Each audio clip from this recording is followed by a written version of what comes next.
All digital audio workstations convert analog sound into digital data in order to record it.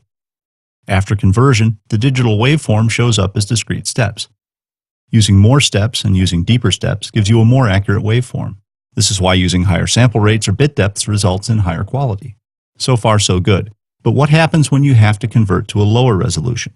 For example, say you're working at 96K and 32 bits, but you need to output to a CD, which is 44.1K and 16 bits.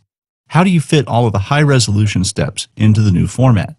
The system has to round off or quantize the data that doesn't fit. This can introduce quantization errors, which sound like this.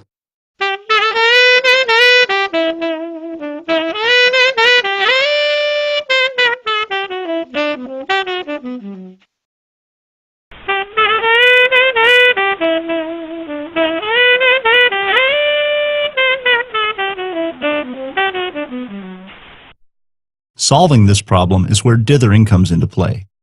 Dithering is a mathematical process that adds noise to a digital signal to fill in the gaps and round off the steps when converting from one resolution to another.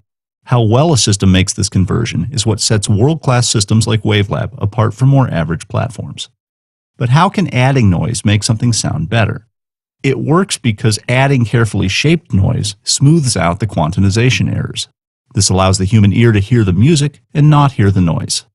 If you're extremely clever, you can figure out secret ways to place the dither noise in parts of the audio spectrum that people can't hear in the first place.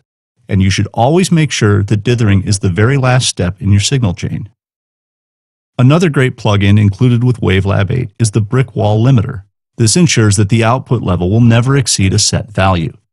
A brick wall limiter has an extremely fast attack time to reduce even short audio events cleanly. And you have separate meters for input and output, as well as the amount of limiting. The best place for this limiter is at the end of the signal chain just before dithering.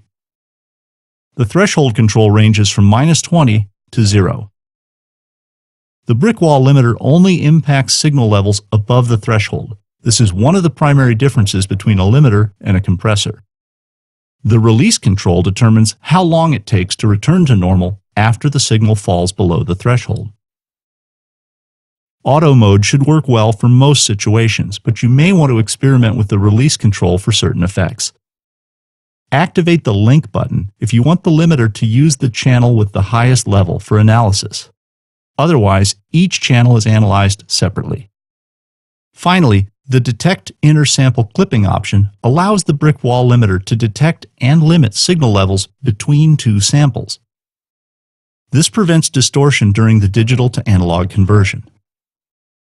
Now, one tip, the brick wall limiter is designed to control occasional peaks in the signal. If the gain reduction meter is constantly lit up, try raising the threshold, or try lowering the overall level of the input signal. Wavelab 8 also introduces a relative of the brick wall limiter, the Tube Compressor. This is a versatile compressor with integrated tube simulation, which allows you to achieve smooth and warm compression effects. The VU meter shows the amount of gain reduction. The controls are really straightforward.